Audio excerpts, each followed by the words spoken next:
up, everybody? Are you ready for some Ravens football? It's felt like it's been an eternity. It's only been a week since the last time we've seen the Ravens play football, and it's been unbelievable since then as far as playoff games are concerned.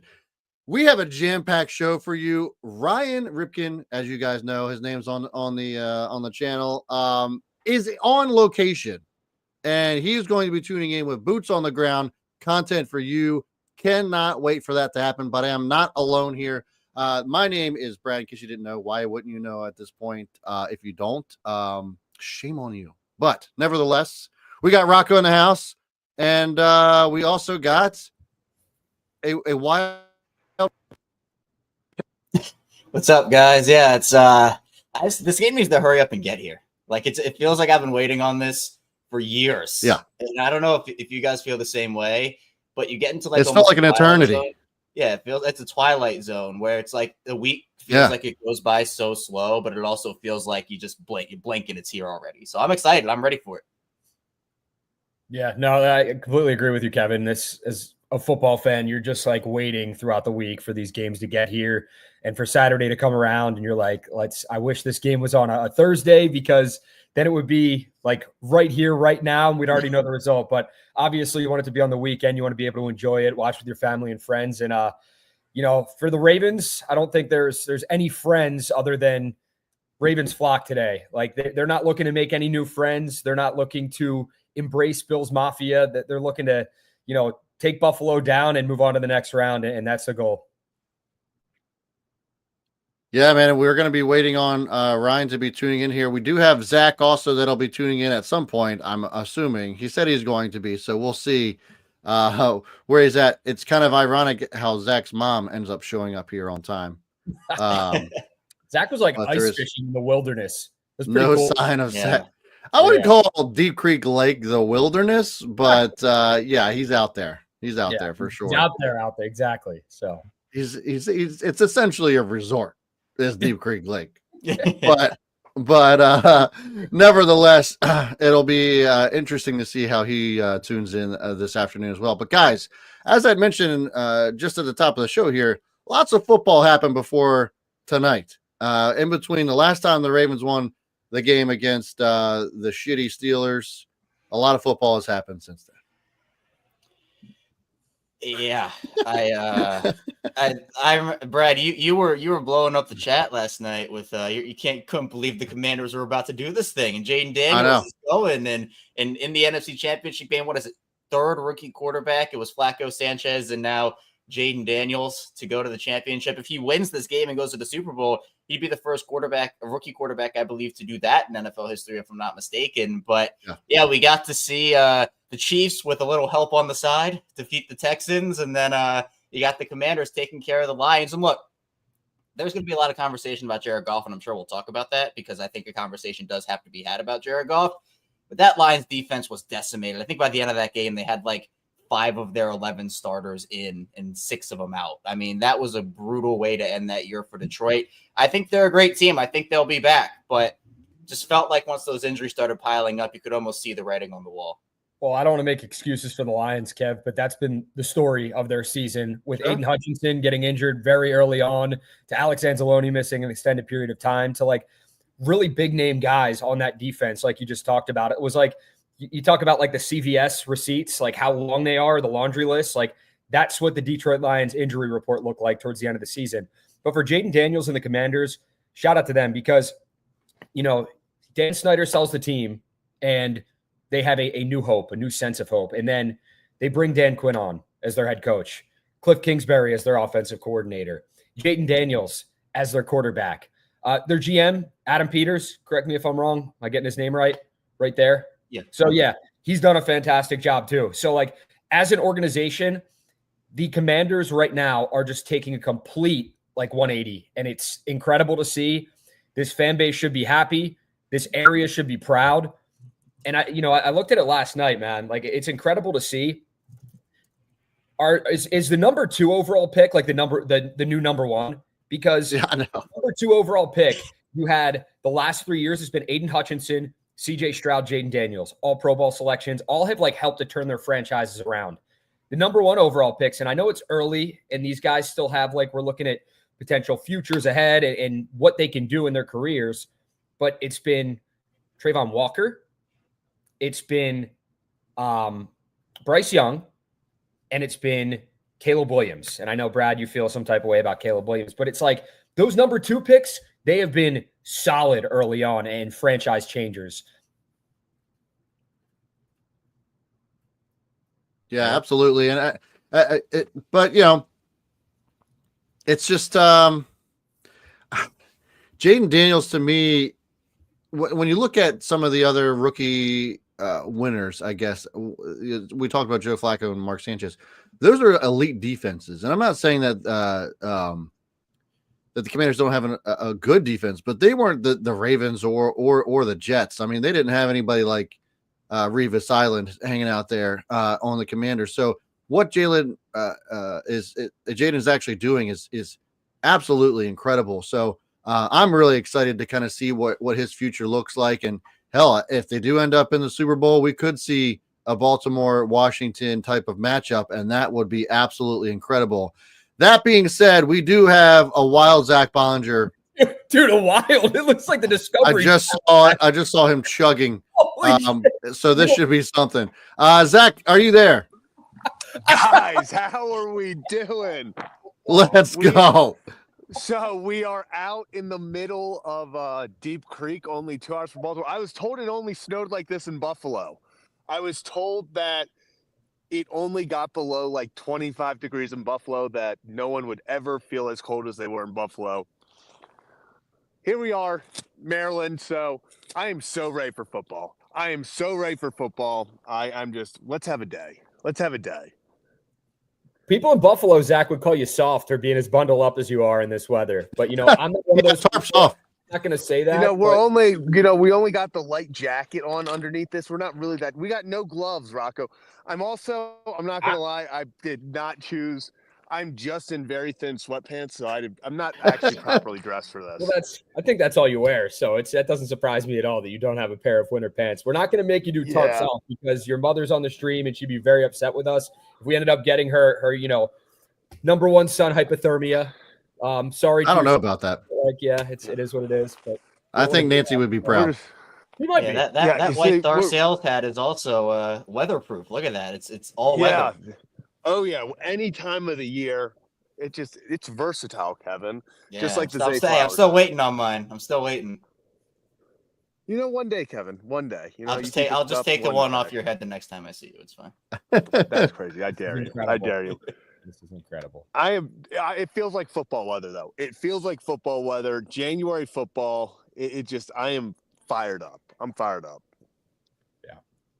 Yeah, so let's talk about some of the matchups. So, you know, I was listening this morning just on the ESPN NFL Countdown.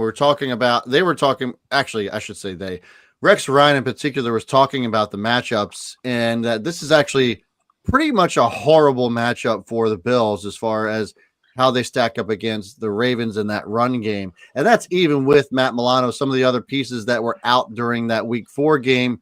And it really comes down to size. I mean, the Bills defense right now is really undersized for the beef that is all up front, for a 250-pound Derrick Henry, for a 300-pound Pat Ricard. Oh, and by the way, you got a Lamborghini behind them in a Lamar Jackson. So the run game here, I think, as far as a matchup's concerned, is going to wreak a lot of havoc on the Bills. That's going to be one of the big stress points for them. And it's going to me, this sets up well for the Ravens as far as being able to take control of the clock, keeping Josh Allen on the bench for the majority of this game. So that means that the Bills have to be absolutely flawless on offense, I think, in order to stay with the Ravens as long as the Ravens can execute. As we all know, fellas, that sometimes can be a tall task. And Brad, you talked about the run game and how, you know, important that is for both teams in this one to establish the run. It's been hard to do for teams over the course of this season. And we're talking about at Orchard Park, just in Buffalo in general. There hasn't been a 100-yard rusher by an opposition at that stadium high mark since October 1st, 2023. Devon Achane. He went for 101 yards and 2 touchdowns with the Dolphins because, the Dolphins, they don't really like to throw in that weather, and they don't deal well in Buffalo. They relied on the ground game. But Derrick Henry earlier this season, he was phenomenal. That was here in Baltimore, and that's not to say he's not going to do the same thing against the Bills in this divisional round of the playoffs. But going for 199, just dominating on the ground, that is what the Ravens need. But again, the Bills defense, we talked this season, they've not allowed an 100-plus yard rusher since November 10th, and that was against the Colts. Jonathan Taylor went for 114 yards. So they've been pretty good on the ground when it comes to a singular 100-yard rusher. They're higher, middle of the pack to higher defensively when it comes to the ground game, but I don't know if they're going to have an answer for a Derrick Henry, a Lamar Jackson, because this is a different animal dealing with those two guys, that 1-2 punch that the Ravens have in the backfield. And on top of that, Derrick Henry has been an absolute beast in the playoffs. 114.8 yards over the course of, I believe it's 5 playoff, or a minimum of 5 playoff games. He's number 2 all time behind Terrell Davis, and he's rushed for 142.5 per game. So Derrick Henry's an elite company. I expect Derrick Henry to do much of the same today in Buffalo. And that's what you got to do against this team. Just get the wheels turning on the ground and dominate in the trenches, and the Ravens will have success and move on to the next round. Yeah, and I don't know about you guys, and I've been saying this on Locked On Ravens every single day, and it's kind of to your point, Rocco. But the thing that's not being talked about this, in my opinion, is that the Bills are so comfortable playing in those light packages, nickel and base, and having multiple defensive backs. They're going to have to change around their entire defensive identity in a week and be very uncomfortable playing defense for this entire game. And I don't think people understand how hard it is when you play a certain style of defense all season, and then you run into a matchup where you physically cannot do that, or else you will get run out of your stadium. And all of a sudden you have to play with bigger guys on the field more often, and you have to adjust to doing that. Buffalo, I'm sure, has been working tirelessly to get this game plan in, but they love doing this. And honestly, to start off the game in week 4, they played their light packages. And what happened on the first play of the game? Derrick Henry went all the way for a touchdown, and they said, oh, okay, maybe we can't do this. And Sean McDermott and the Bills have been stubborn at times, regardless of who they're playing, that they still do that. But they cannot do that in this matchup. And you look at the Bills, they're the 19th best run defense in the league in terms of yards per attempt, giving up 4.5 yards per carry. And I just think that if the Ravens use Josh Jones as their 6th offensive lineman, like we saw them do against Pittsburgh, and Brad, to your point of having all those dudes up front, and then you have the element of the speed of Lamar, it's like fire and ice. You can use all these different combos. And if the Bills can't stop this thing early, we saw what the Ravens will do. We saw it against Pittsburgh. If they can't stop it, they were at the mercy of Baltimore. The Ravens ran 50 times. I'd expect more of the same if Buffalo can't show they can stop it. Zach there? Did he mute himself? Zach, you there? He said 1 second. Yeah, 1 second. We're gonna have some delays in this because we're all virtual. I was gonna say, something just happened in the game because I could hear everyone, so I just muted myself. While I'm on a softball weekend. It's 13 guys in one cabin in Deep Creek, so a lot of football, a lot of gambling happening up there right now. A lot of drinking as well. I can't even imagine. And, how was your ice fishing? Were you successful? I ice fished for like 5 minutes. I went out there and sat on. You were just photo opping. Like there were 2 people in the group. Every year they do it every single day for hours. I stay here and we watch and football and stuff. They do that. They've caught 2 fish. I mean, so I guess they say it's been a failure, but I was like, it's 2 more than we would have had. So. Look at you being optimistic. There you go. Yeah. What exactly is a successful ice fishing day? Yeah, that's a good question. I don't know. That's what I'm saying. Like, I really don't. I don't know if it's the amount or if they were upset. Size of it. I don't know. Well, it might be probably like fish per hour. It's probably what they judge off. I think they more felt like they sat out in the cold rain and snow for 8 hours and only caught a single fish, and that was like kind of a wasted time. But probably. Yeah. There you go. Hate to see it. Brad, while we're talking about, Derrick Henry, the run game and everything, I want to feel like it's a good time to bring up this shirt. I promised B-Raj of Gary Williams stole my lawn furniture. I was going to wear it, but I think if I put this on, number one, my fanhood would go out the window for the team that I root for. And number two, I'd be a potential jinx for the Ravens. So what I'm going to do is show you guys this great shirt that they have on over at the Chaucer. It's a 22 shirt, the Ravens logo on it. And it has this, okay? It says, "We lost the queen, but there's a new king in the north." And it's got this great Chaucer logo on it. They do a great job. So if you're interested in getting a shirt like this, you hit up Brian, go to the Chaucer, ask for one, or hit up the fellas, Brooks, Dusty, Brian at Gary Williams Stole My Lawn Furniture. And that's not the only thing these guys have. Great fellas over there. They came on, they shotgunned a beer. That was electric, by the way, when they talked about their picks. For Orioles season, they have this one. It's got the Moo Man with 2 O's, of course, a little Cowser 17 on the back, and the Chaucer logo as well. Love that. Great food. Korean chicken Sammy is the best thing in the world. Brian put me on that yesterday. Had a good time, had a good laugh. And you know, guys, like I tell everybody and they roll their eyes. Like I'm doing dry January right now. I walked in and Brian's like, "We got to do a shot and send it to the boys." How can you pass Brian up? And I don't know if it's on the group chat, but Brian's face, it's like, how can you say no to that face, man? What a great guy. You can't. Had a great time over there. And it's right now, it's like a damp January, not a dry one. So shout out. Yeah, definitely get you one of these shirts. Again, it pains me to say this, but shirts are fantastic. They do a great job. And that's exactly what it says. We lost the queen, but there's a new king in the north. Like, how can you not love a shirt like that? That's a sick shirt. That is sick. Brian's the man over there. Both Brian's over at the Chaucer are awesome. Sure. They the wings at the Chaucer is also. I haven't had them, man. People don't talk about the wings at the Chaucer. I'm telling you, the wings at Chaucer are fire. Yeah, no, they are. They really are. That's, I mean, I can imagine, like, because people talk about them all the time. So I can only speak from what other people have told me, but I gotta definitely go over and try them. But that Korean chicken Sammy, fantastic. Go over and get you one today, especially if you're in like the Canton area. Pig and Rooster as well. Yeah, Brooks. People don't know about the Pig either. The Pig is ridiculous. We've had many a man meal there at the Pig, and that is probably one of Baltimore's best kept secrets. Is Pig and Rooster. Dude, I didn't even realize like they were. I've always seen it next to Chaucer, but like I've never been over there to eat food. It's ridiculous. It's ridiculous, bro. There's some hidden gems over there, man. You know, Pat's probably one of the best chefs in Baltimore. I'm not even gonna lie. Damn. I mean, absolutely ridiculous food there.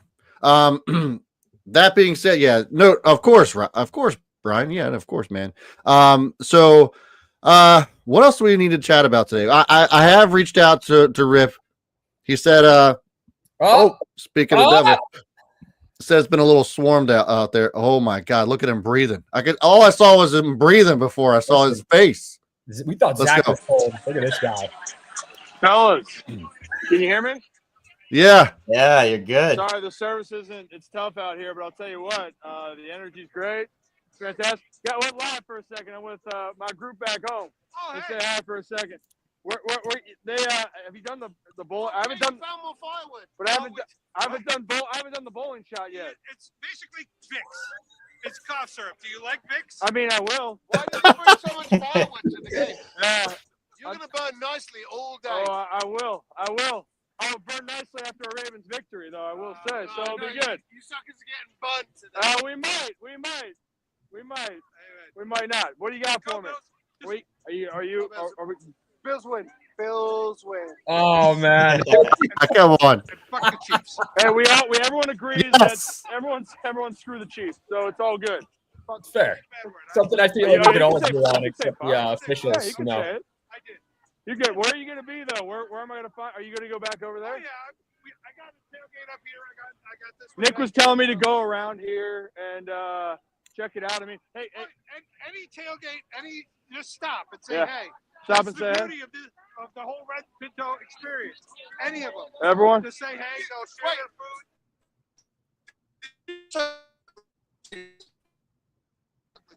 food. Are we losing them? We're Very set. flattering still. Unbelievable. All right. Hey, Rip. Yeah. Rip. Well, no, I'll be back. I'll be back in here. I'll be back in here. All right, very good. I guess you guys hear me? Yeah, are we gonna see you jump through a table, because that's what everyone is like asking, and that's what we all like want to see. So I'm gonna upload some photos of what I've already done so far. Oh, wow. just a little hard. It's a little hard to do. But the guys here, like the Pizza Pete and Pinto Ron, are awesome. The whole Bills Mafia is great. I mean, hell, like it's the whole group back there. I'll do a walk. I'm trying to see if I can turn my camera around, and then I'll call you guys back in. But I'll tell you what, the temperature's dropping, and I'm getting warmer by the second. So there we go. It is beautiful, and there is Buffalo is amazing. It's amazing. Great people, great energy. Ravens flock is turning out too, so it's fun as hell. But if you can tell by my breath, it's a little cold. So I will call you guys from the next spot and do that. You got any other thoughts? Can you hear me? Yeah. Rip, can you do us a favor and show us like what you don't have to turn the camera around, but like show us what you're working with? I'm turning the camera around. All right, yeah, we want to see like what the atmosphere looks like and how it looks from a POV standpoint, I guess.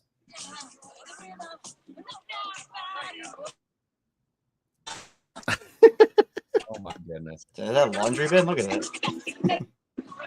I think the cold is ruining his phone. Dude, that's how Sorry. There is some music playing. The stadium to the right. Yeah, we have to. Wow. Oh, look at that thing. That's Look at what is that? Oh yeah, there's disco. Oh, man. Freaking disco playing. Hell yeah. Turn the beat Josh Allen, around. Wyoming jersey. Look at that. Hell yeah. Dude, that's incredible. Fellas, it's cold. It's very cold. I'm back. I'm calling in with my guys from home. So it's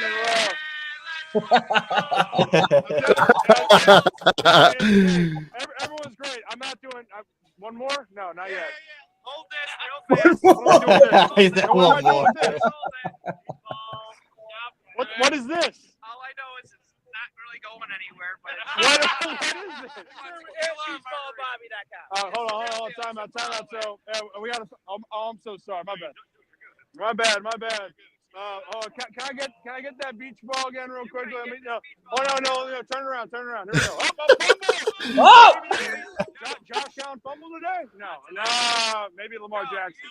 But maybe Lamar. But no, it won't happen. You know what they call a merman's junk? No. Beach balls. Oh my goodness. Oh god.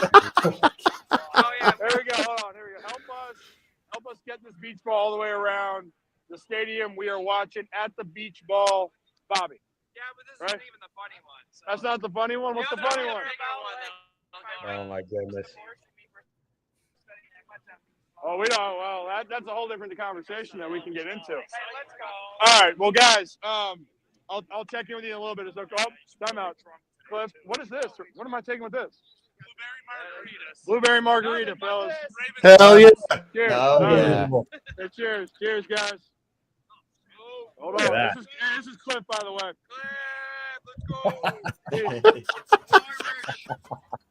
Cheers, guys. Cheers. That's freaking awesome, man. I don't know how I'm much you can loving hear this. me, but Rocco, go fuck yourself. But I'll talk to you soon, all right?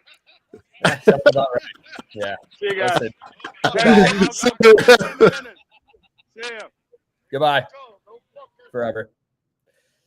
Okay. The time of his life. Oh my God. That looks like Dude, I thought Ravens fans and Bills fans just absolutely hated each other. I didn't think they could get along like that. No, Like, that right it only became a thing during MVP. No, that right there is what it's all about. Just like having a good time. Doesn't matter if you're wearing one team's colors or another team's colors, having a good time before the game. Talking shit the whole time is the best, and just like keeping it fun. That's what it's all about. So I'm pumped, man. A battle of two potential MVPs this season and two of the best players in football. Like, what can't you be fired up for? So I really want to see someone go through a table. If Rip isn't the one to go through the table, we riot, but we'll see what happens. We'll see what he's got in store. I agree. He has to do it for content. If I was there, I would do it for content. So 100% Kevin will be running through a fucking table. Oh yeah. It would be electric. Oh yeah. That scene right there was electric. People don't know like Rip After Dark, like that's just a little glimpse of what Rip After Dark is. And by the way, that's how Ryan always says goodbye to Rocco. I think it's the first time we've ever heard anybody in the public hear Ryan talk to Rocco that way. That's literally Ryan's way of saying he loves Rocco, but literally he can go fuck himself. Dude, nothing is worse than that guy who just absolutely cooked my whole existence on Twitter today when I sent you guys. He said, oh my God. He said, you look like this. Sent a picture of me from like my WHNT Huntsville days. Said, nice veneers, dunce. I don't have veneers. So like, shout out to my dentist, I guess. They're doing a pretty good job. And then he said, still didn't fix that horrendous overbite though, pig. I just woke up. I was like, this dude chose violence. I was like, what? You know what? You know what prepared me for that guy's comments? Nick, Joe, Gunner Zora, and all of you idiots in the chat that I love so much. So like, shout out to you guys for you know, keeping me grounded and keeping me on my toes all the time. It's fun. It's a badge of honor, man. It's awesome. It's fun. So you obviously looked cold as hell there. Looked cold as hell. Ryan looked pretty damn cold. He said the temperature was dropping there. What's the current temperature there right now? Anybody know? Is it in the teens yet? It's a real feel. 22. It was like 20. It feels 22. It says right now. Dude, 22. When Ryan was going through his, it reminded me of what's the guy's name? Ollie from Family Guy. When they're like, we'll check in with Ollie, the weatherman, to see what it's gonna rain. It's cold. Thanks, dude. We appreciate that. Like, tell us how you feel. So yeah, exactly. It'd be awesome to see. Let's see. Exactly. So bringing up the cold, obviously it's a good time, I think, to chat about this. Lamar Jackson, that's kind of been the narrative up to this week, leading up to Bills week and leading up to the talk of the temperature. Can Lamar play in cold weather? But you bring up some of the stats. Lamar Jackson's had actually one of the best passer ratings, second best passer rating in games under 40 degrees. Now, this will be the coldest game that Lamar Jackson's ever played in his life. But nevertheless, I don't think there's anything to worry about. And quite frankly, we've talked about this a little bit in the beginning, right before Ryan came on, guys, but I don't think that Lamar Jackson actually is going to be the big factor here. I mean, he's going to do what he's going to do. He's going to get his job done. I think he's going to do well. But the great equalizer in this game is that run game. And I think it all starts with Derrick Henry. I really do. There's going to be a lot of talk about, and look, Josh Allen, Lamar Jackson, it's never happened before where there's two quarterbacks that meet in the playoffs that have had over 40 touchdowns in the regular season and less than 10 turnovers in the regular seasons. First time that's ever happened, two quarterbacks meeting. But I actually don't think that's going to be the story when it's all said and done after this game's over. It's going to be that Derrick Henry ran all over the Bills. Yeah, I think that's the bigger storyline. And I don't even think Lamar doesn't like the cold, but he's not bad at playing it. It's more so like wind and rain that I feel like Lamar doesn't like playing in as much. The cold, it's just straight up cold. Like, yes, it'll be the coldest game of his career, but we have seen, as you said, Lamar played fine in those conditions. But this will be a 4-quarter just physical battle. And again, the Bills having to tackle Derrick Henry in that weather over and over and over again, that's going to wear any defense down. I don't care how big that defense is, how small that defense is. It's going to wear you down. And not that James Cook isn't a great running back, and not that the Bills don't have a great offensive line and that their running game is going to be a factor too. But I just think it's about which defense will be able to survive, I guess, and impose their will. And we've seen the Ravens, ever since they've made those changes, they've been the more physical defense. They've been the more confident group. And for the Bills, they've had a couple of great, awesome wins this year. Like that Lions game was awesome. That Rams game was awesome. Their defense gave up like 100 combined points in those two games. And a lot of it was, it was an offensive shootout. But the Ravens have, I think, a higher powered offense than the Rams and the Lions. So football weather, playoff football weather, I agree with you, Brad. I think that the story shouldn't be the weather because, again, this is not Miami. Zach is living proof that Maryland does have snow and does have cold weather too. So yeah, I think that the weather is a factor, but not as big as one as people are saying it will be. Well, and here's the other thing too. I mean, nobody's really talking about this, but John Harbaugh is the winningest coach in the postseason on the road. And let's not forget that the Mile High Miracle was also a brutally cold game. And so this feels like that. This kind of feels like that type of game where, it's just brutally cold. And you're in an environment where the fans are going to go absolutely ape shit. And I'm actually really want to talk to Ryan about this next time we have him on, about what the Ravens presence really looks like there. But Zach, sounded like you had something that you were going to chime in about too. So go ahead. Yeah, and kind of what you guys were talking about, and Kevin, you alluded to, and stuff. I think it's this physicality.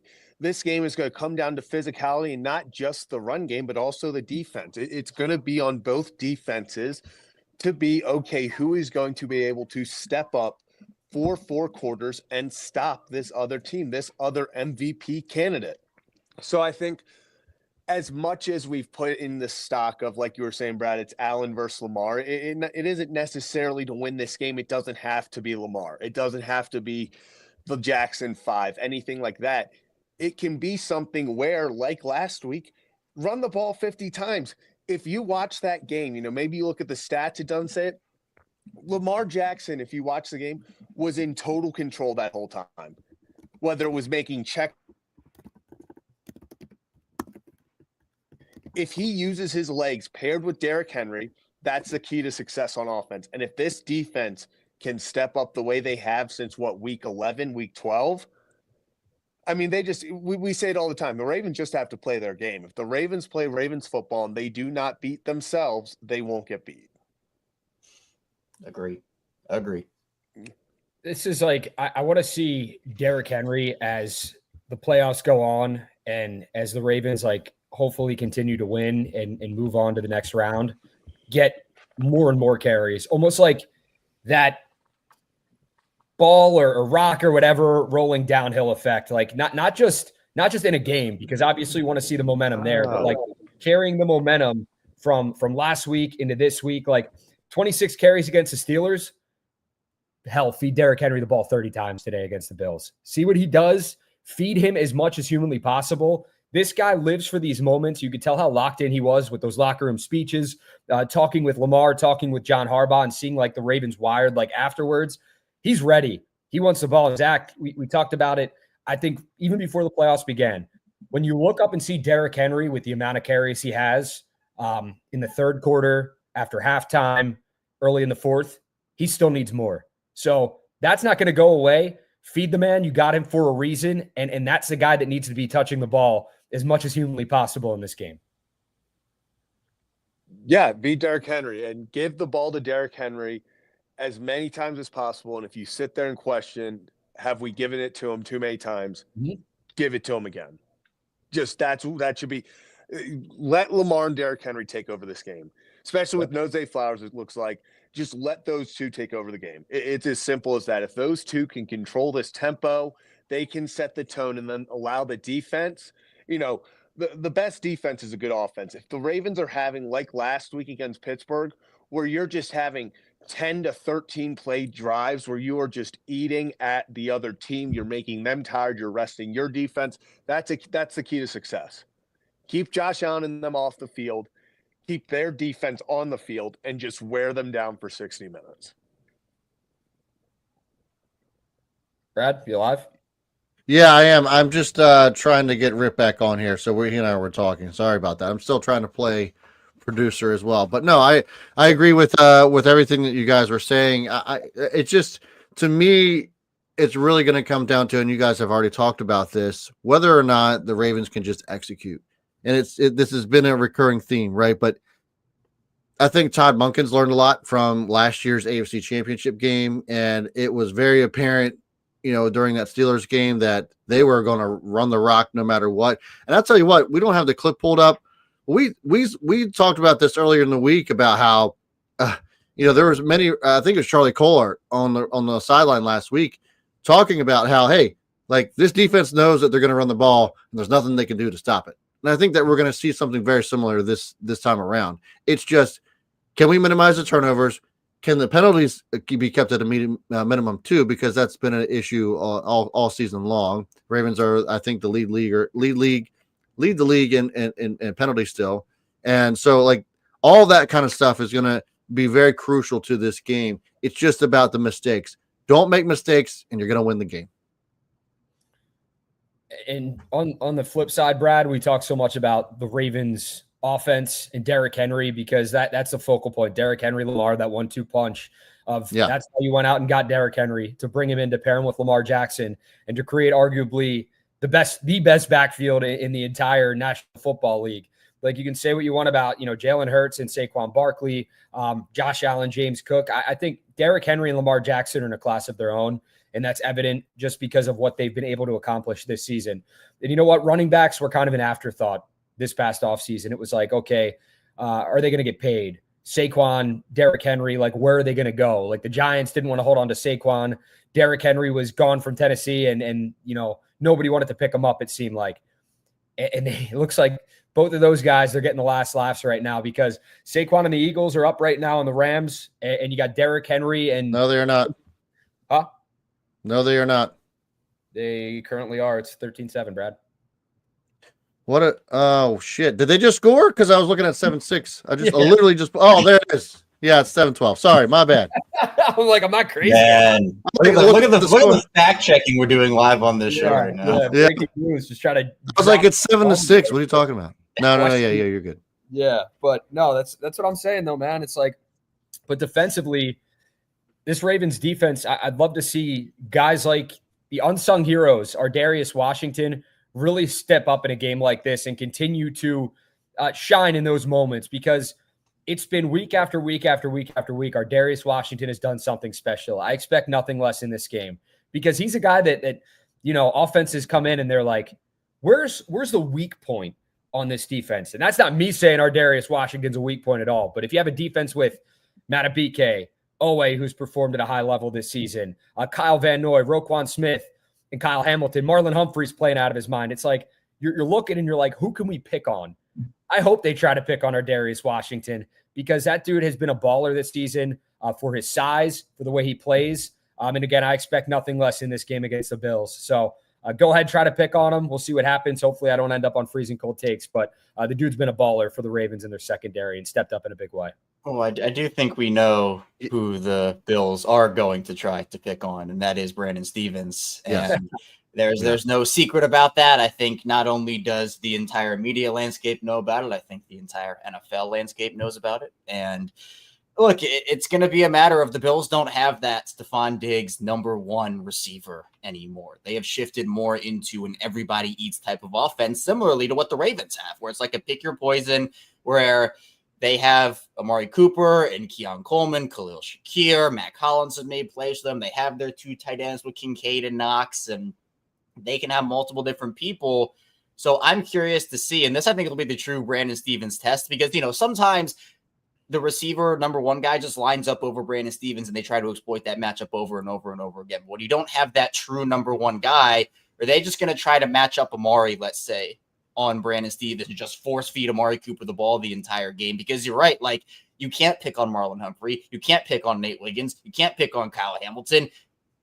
All of the targets are going to go naturally to a Brandon Stevens. And obviously he has to learn to get his head around. And that's been a really big weak point for him. And that's concerning for a lot of people.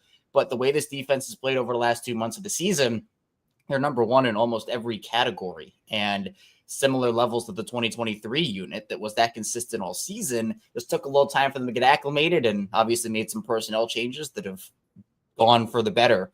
But Stevens is still that guy who, unfortunately, I think has lost a lot of money this offseason. I think if he signed last offseason, he would have made a lot more than he's going to this offseason. But regardless, that's where the Bills are going to look to attack, I think.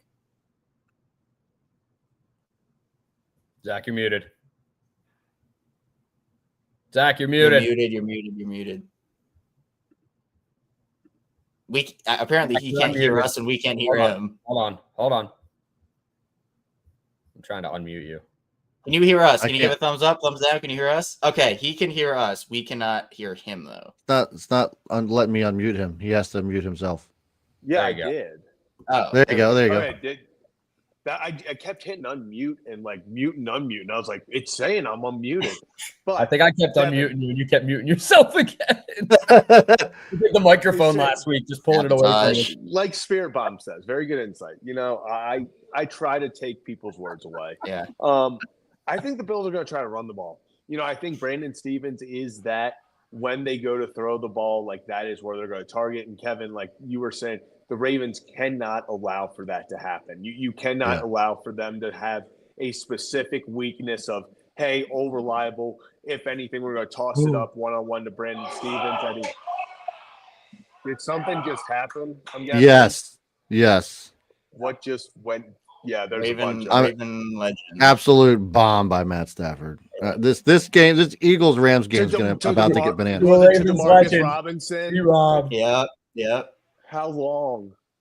At least 50. This long. Damn. Yeah. I mean, and he ripped it from that defender's hands too. Like it was a contested ball. And D-Rob just. Yeah, he did. Good on Demarcus Robinson. My God, what a ball. Yeah. But what I was saying a little bit, I think the Bills, you cannot allow them to have that easy, okay, worst case scenario, we're tossing it up, they're going to get PI on Stevens, whatever it may be, we're going to get the catch on Stevens.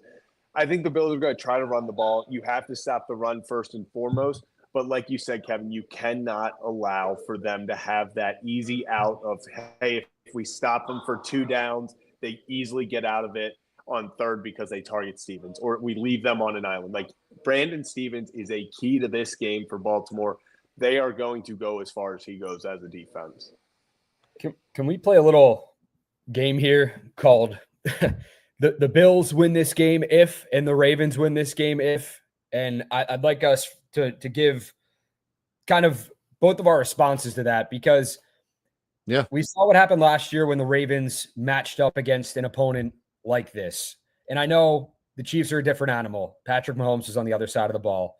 They ended up winning the Super Bowl, but Josh Allen's damn good. And I know they're not to the caliber of where the Chiefs were last year, because that was roster aside, and we're looking at it saying, oh, this team wasn't as good as they should have been.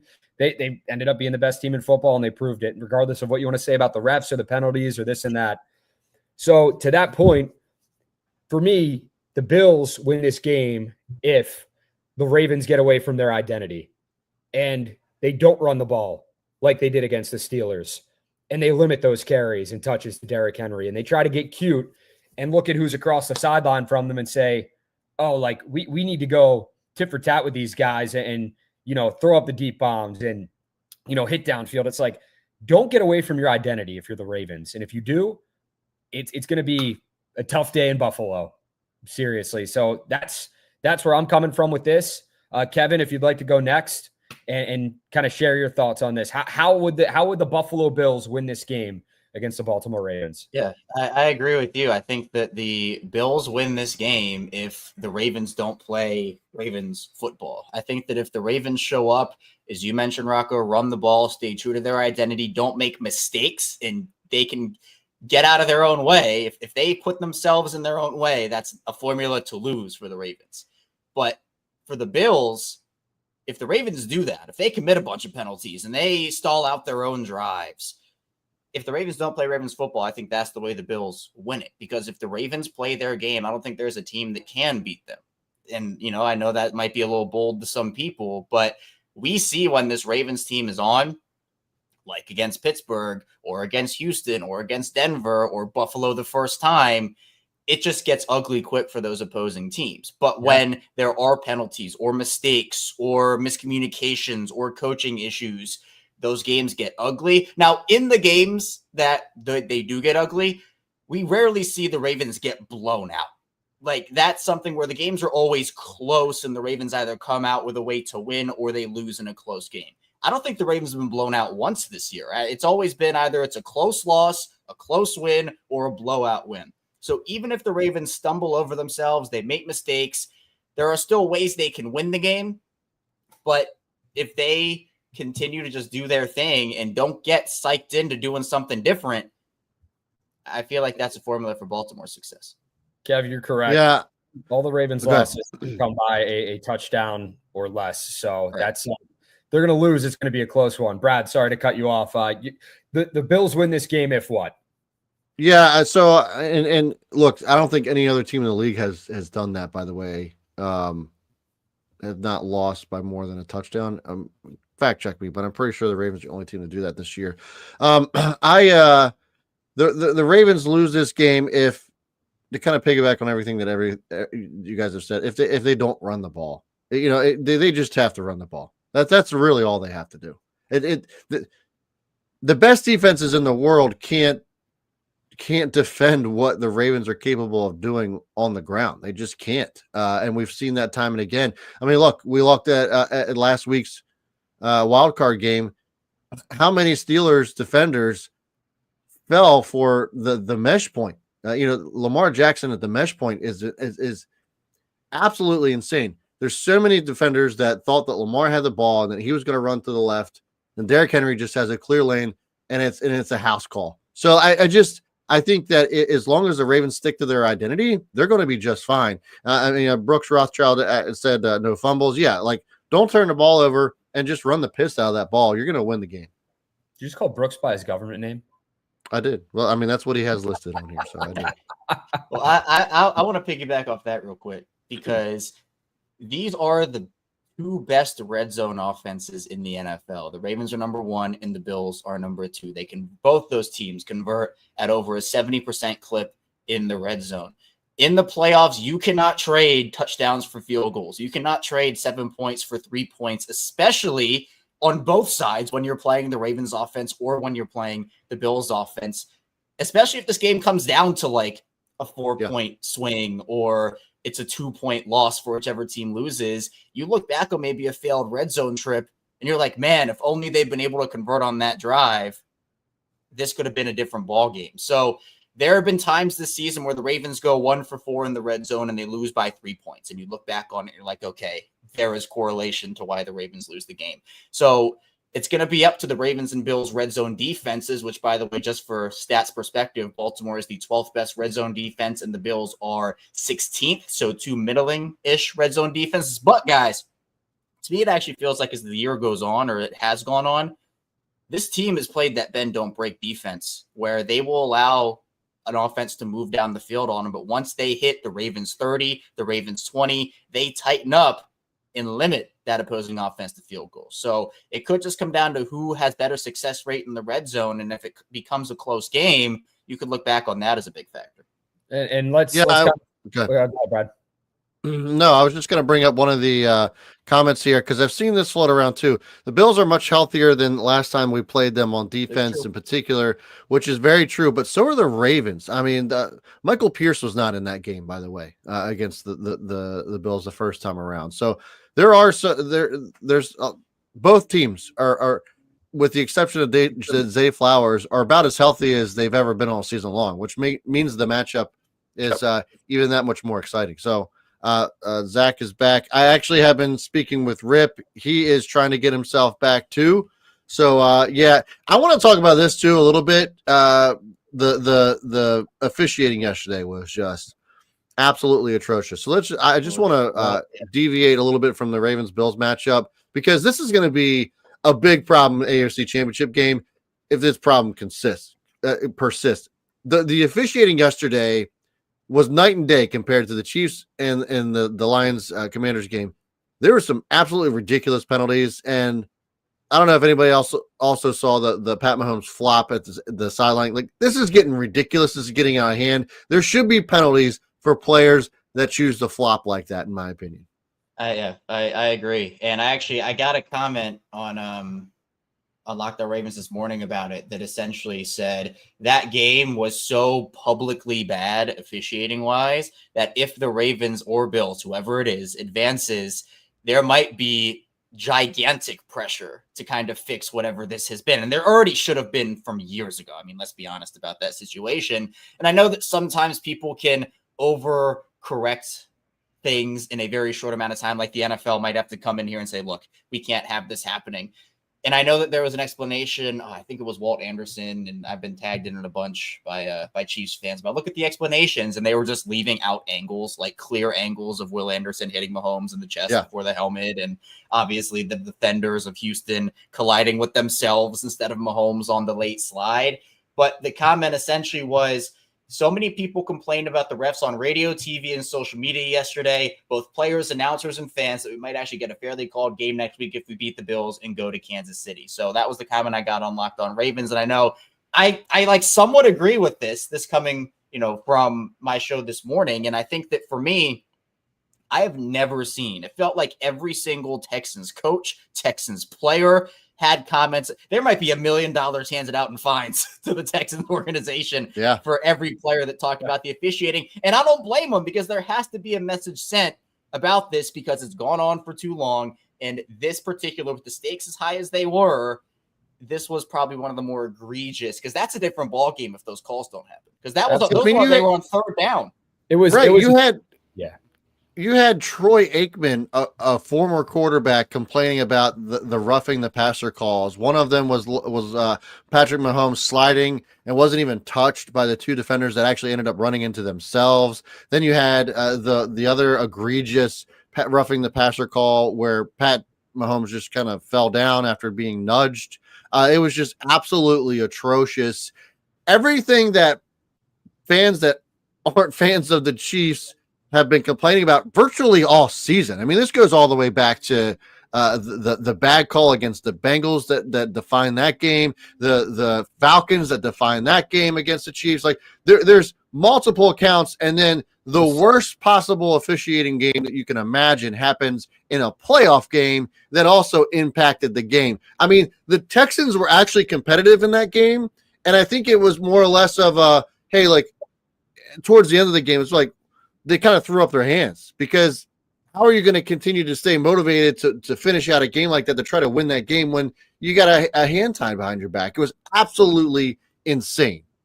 Unfortunately, Brad, and Spirit Bomb said it best. It's already been bad publicly with the Chiefs. It's been known, and they won't stop. If you want to beat the Chiefs by 3, you have to beat them by 20.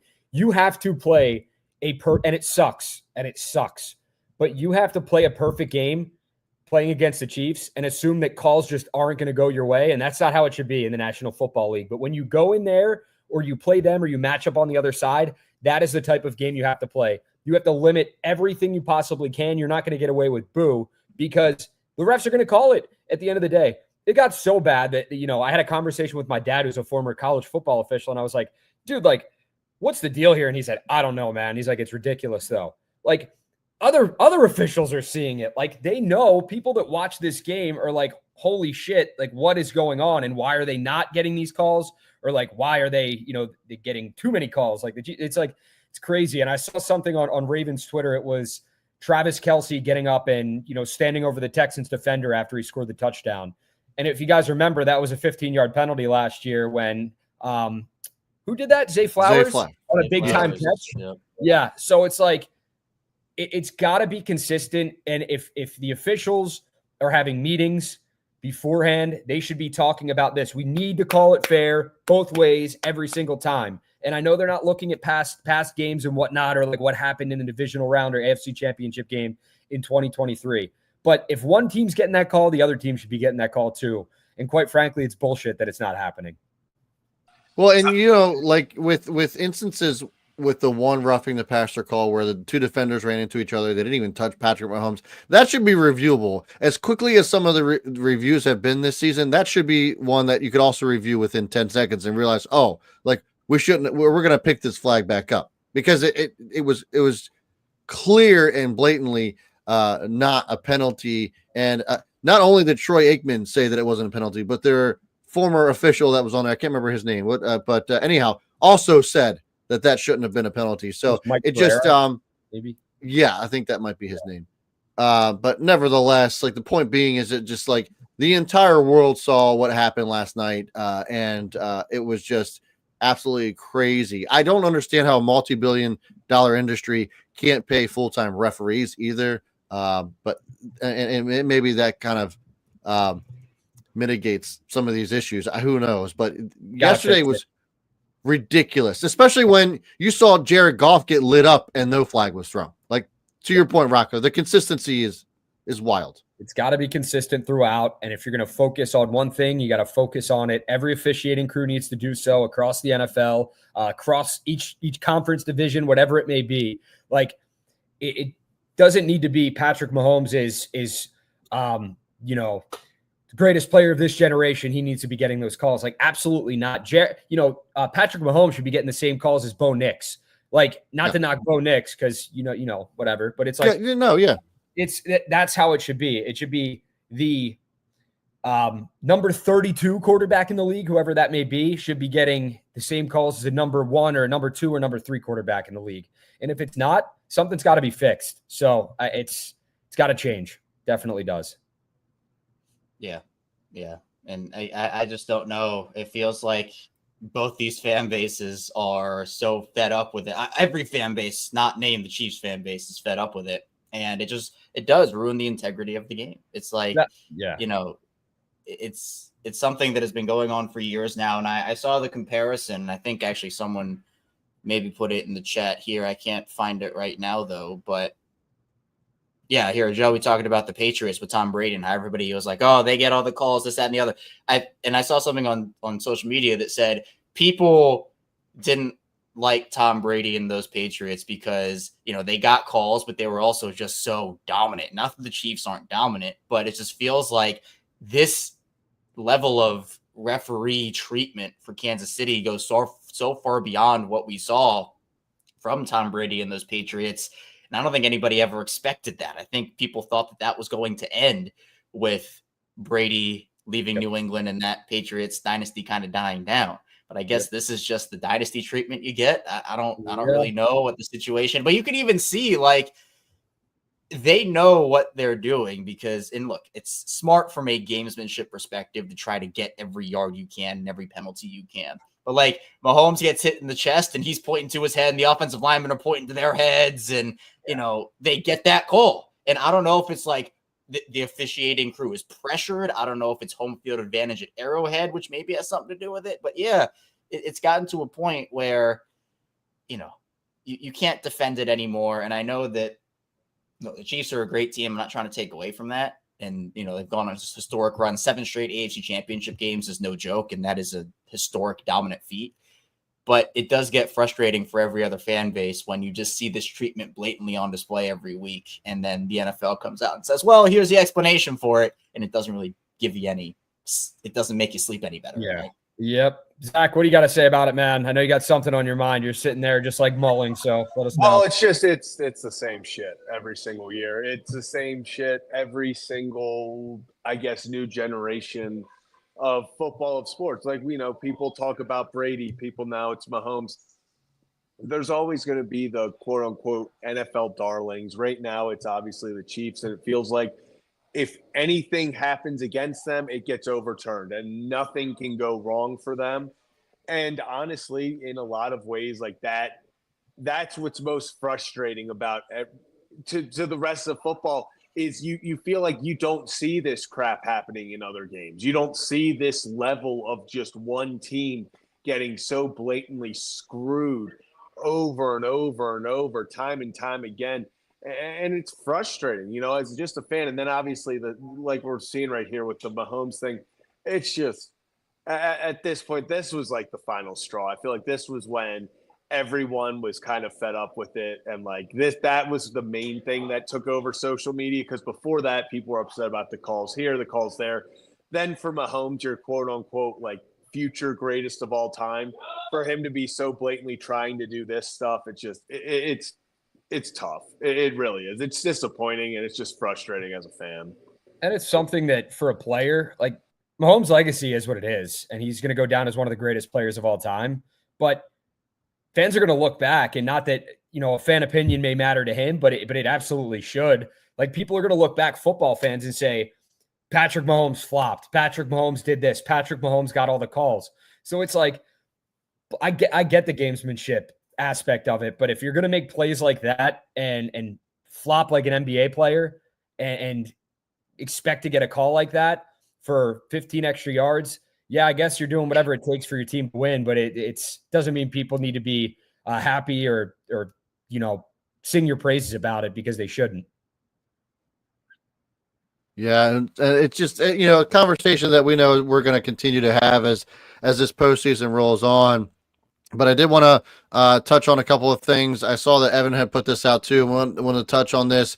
We haven't talked about it a lot yet today, but we are waiting for Ryan to come back on. He did mention that he will be soon, so I'm assuming that maybe he's having some connectivity issues. But Zay, doing workouts right now. He's listed as doubtful. John Harbaugh was not ruling him out to start this game. I have to believe if he does start, if he is active tonight, that at this point it's more or less to be a decoy. I would be surprised if he is and does end up being active if he has a serious role in tonight's game. Well, here's what kind of cracked me up this week, because I know the beat reporters put out that like Zay Flowers, and I think Schefter tweeted it, like he's unlikely to play, when they said he wasn't out there like actually practicing, but he was going through like quote unquote workouts. Name a time, and you know, I could be wrong here, but when a player is injured and in, you know, the jeopardy of not playing, the Ravens social team will put out hit them going through workouts or them going through, stretches and everything. Like they put a montage video together of Zay Flowers doing that for a strategic way, because Schefter goes, who's got one of the biggest followings, he's unlikely to play. Zay Flowers, looks like the Ravens will be without like their biggest receiving target. And the Ravens went, you know what? Here's what Zay's doing. Here's how he looks. You want to do that? This is what we're going to put out. And then working out up to game time. I guarantee you that the Ravens know Zay Flowers, whether or not he's going to play. But every advantage you can have ahead of this game, they're going to get. They want the Buffalo Bills to think Zay Flowers is going to play, whether he does or not, because why wouldn't you? Because that's another player, a top player that you're going to have to prepare for if he's out there on the field. But again, you talk about gamesmanship, Kevin. Look no further than something like this, because they're as strategic as humanly possible. The coaches, the GMs, the team owners, they're going to do whatever it takes for the other team and everybody to think that a player's playing when they might not necessarily be. So it'd be great if Zay plays today. I don't think it's going to happen, but you really, truly never know. And if he's out there, I hope he has a hell of a game for the Ravens. Yeah.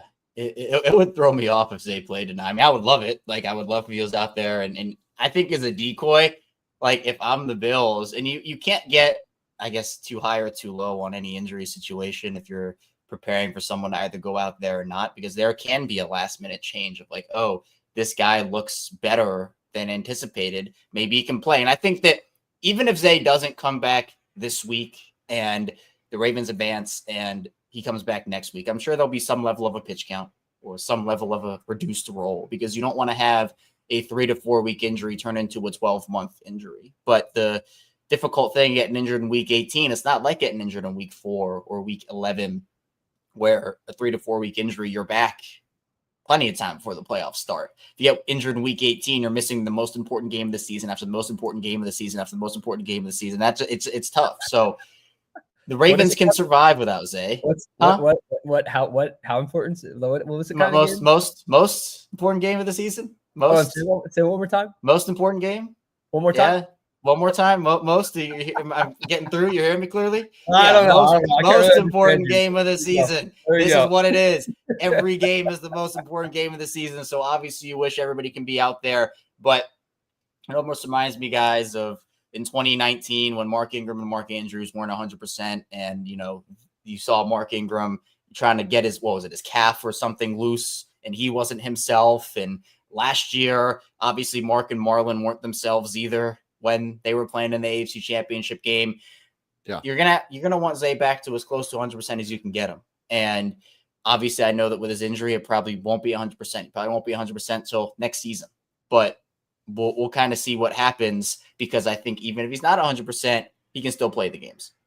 Yeah, it seems to me that like he'd be ready to go by the time the AFC Championship rolls around if the Ravens advance to that. You would hope, and that would be a revenge game for Zay if they win and they play the Chiefs after what happened last season. Like, that dude would want to suit up and just get out, regardless of who they're playing. But you just think back to, for him, that was a moment that was just tough, because you come in, you ball out, you make a big catch, get the penalty, then you stretch for the end zone, and they cause the fumble. That's something that for any normal person, you're probably thinking about that the next time around when you're playing that team in that situation again with a trip to the Super Bowl on the line. So for Zay, that's something I'm sure he's used as motivation, and he has been phenomenal this season. I mean, being an 1,000-yard receiver, being as good as he is, and for a guy to come in, he's obviously not the biggest guy, but he plays that position so well, and he's so dynamic, and it's awesome to see from a football fan standpoint. So, we'll see what happens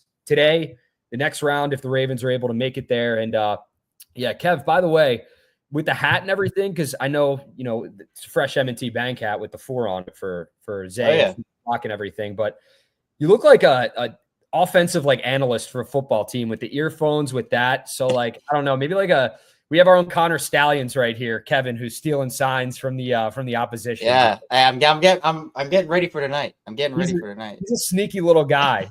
Don't you got to tilt the cap down so your eyes, your eyes are all mysterious. Yeah, exactly. I really got to play into it. And Spirit Bomb, kiss my ass.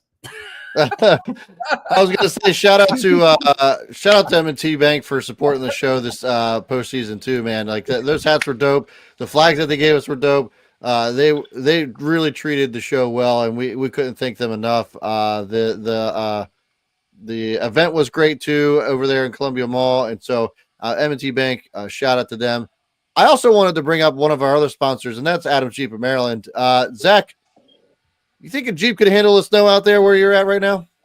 I think a Jeep is one of the only things that could handle this type of snow out here right now.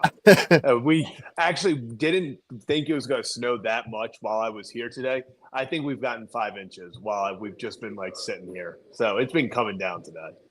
That's crazy. Yeah. So guys, if you are interested in a Jeep, if you are worried about getting stuck in this type of weather, the Jeep's the only thing that you really can get your hands on that makes you feel confident that you're not going to get stuck out there in that weather. So head on over to Adam's Jeep of Maryland in Aberdeen, Maryland, Hoyne. And would love for you guys to hit up our friend Chuck. If you guys are interested in a Jeep or want that 4-wheel drive vehicle that only Jeep can offer, Chuck's your guy. Go tell him that Rocco sucks. He'll give you $1,000 in gas money, which is pretty dope. And tell him that Ryan Ripken Show sent you. So shout out to Adam's Jeep of Maryland. And guys, I am trying to get Rip on. It looks like he's having some connectivity issues. I don't know how inebriated this motherfucker might be. I think that's called human error. Human error is what that's called, not connectivity. Yeah, I'm getting double texted now, so I don't know what we're gonna see from a wild Ryan Ripken out there in Buffalo. But if you guys are just tuning in, Ryan is on site in Buffalo, New York. He did pop on briefly and has been trying to come back ever since. And I'll just say this: the time that he was on, he had a shot. He hung out with very rowdy bunch of Bills fans. That's probably putting it lightly. And this is the Bradley Smith Show, honestly. Yeah, exactly. This is Bradley Smith Show. Our new fearless leader, Bradley Smith. He was hanging out with, I think the names, and I know I'm going to hear shit if I get these wrong, but Pinto Ron and Pizza Pete or something like Pizza that. Pete. So, yeah. If you guys, legends out there. Oh my God, yeah, Pizza Pete. He's been featured on Barstool, like Dave Portnoy has done pizza reviews with Pizza Pete. They are local celebrities out there, and actually Rip was invited to hang out with Pizza Pete all afternoon. So I am hoping that we get a glimpse of Pizza Pete. That would be dope. But we got is that Ryan right now? No, that was my girlfriend who's Rocco loves the text noises and the phone calls. Who should and the hammer texting? Yes, the hammer typing on the nevertheless, so listen. Speaking of a rowdy bunch, Kevin grabbed this, but we can react to this. Is it it's Henry McKenna, or sorry, no, Matt Collins is a wide receiver for the Buffalo Bills, infamously known for just walking around barefoot everywhere. Yes. And today was no exception, but he took it up a notch, fellas, because this man is in his beach wear right now. He's looking like a lifeguard out there in 20-degree weather. Who knows what the wind chill is, but this guy just gives no fucks. It's you know what, man? Mac is the best. He is an interesting dude, and that's how I'll put it. And to each their own. But the guy does it every week. It's a shtick, and he'll go out there barefoot on the field and do the same thing ahead of the game. So it's not something I would do because my feet would freeze off in like 2 seconds. But all power to him. If you could do that and you enjoy it, like hell yeah. Yeah. And then like keep doing your thing, man. I'm really trying to understand the point of this. Like, okay, good for you. You're hanging out in your bare feet. Great. Your balls are the size of fucking peas, and whatever. Like, awesome. Congratulations. Mac has always just been like the most interesting player in football. Like everywhere he's gone. Yeah. If Vibes were a human being, it would be Mac Hollins. He's just the Vibes guy. Legitimately. Like he's incredible. He's absolutely incredible. And I saw people talk about it earlier under that video. Sometimes in big games like this, it's someone like Mac Hollins who can just take kind of the edge off for that split second, make a little light joke about stuff, comes in and like you need that kind of stuff. So I like that kind of thing. I think that's this comment. I like this comment from Lettuce. Says he's trying to get ready for Cancun. Yeah. Hell yeah.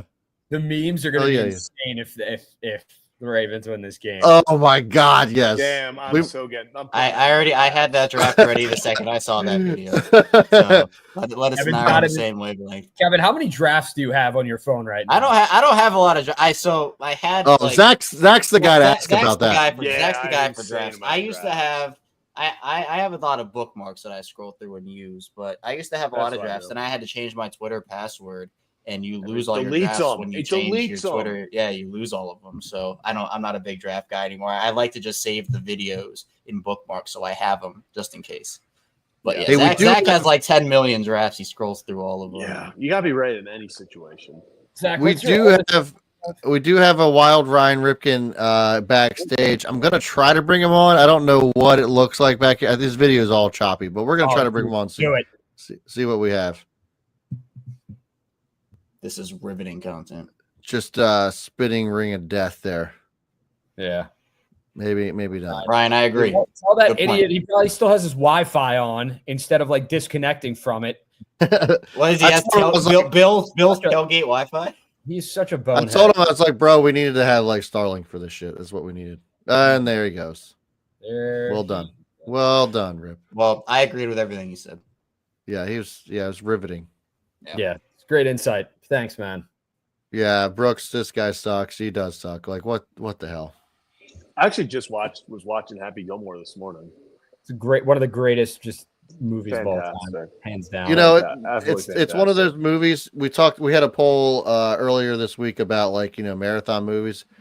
Yeah, obviously that's not a movie that has any sort of sequel to it, although it's coming. But it's one of those movies where you're flipping through the TV, that's on, and then you just don't stop flipping anymore. Yeah, it's just on you got to watch it through the end. Yeah, it's fantastic. Just a brilliant movie.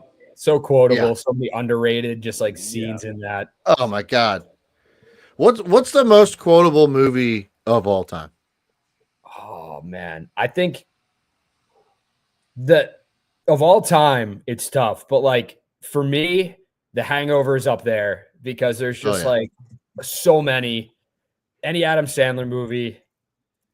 And then I'm trying to think what else. Oh, Super Troopers. I quote a lot from that too. Yeah, me, it's The Other Guys.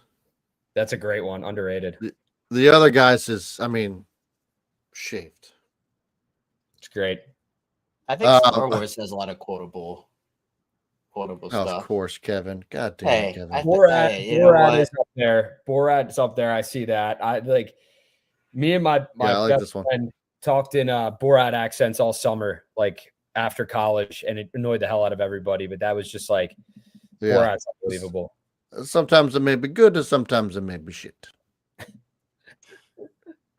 We'll see if Rip comes back, but yeah, we will also be getting some.